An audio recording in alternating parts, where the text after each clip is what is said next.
My family believes that I seduced my younger brother's fiancée. I've been essentially disowned.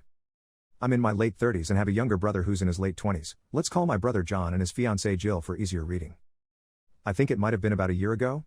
He took our parents and me out to dinner to introduce us to her, and we were all pleasantly surprised to meet her. His fiancée and her family lived in the same neighborhood as my parents and we've known them for quite a while. Nothing seemed particularly off that night. There were points where I felt that Jill was being overly friendly towards me, but I wrote it off as the entire men think service workers being nice to them means that the worker likes them.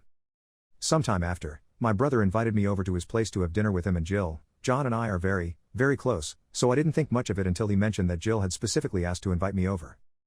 At this point, let me provide some more context. I'm single for a variety of unrelated reasons. My friends occasionally tease me saying that I've never grown out of sleeping around. It's not entirely unwarranted, given that a big part of my 20s was spent doing exactly that and my family knows this. Anyhow, I have dinner with John and Jill, and for a lack of better way of phrasing this, I get weird vibes from Jill whenever John isn't with us, leaning in a little too close, slight hand touching. To say it was troubling is an understatement. I left as soon as it wouldn't be seen as impolite.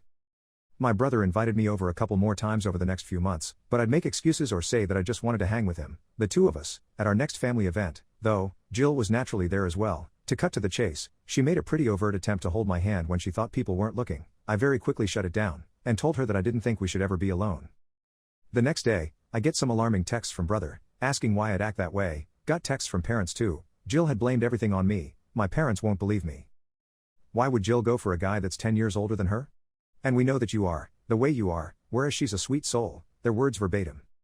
What truly hurts is that my brother won't believe me either. Haven't talked to my family in months now.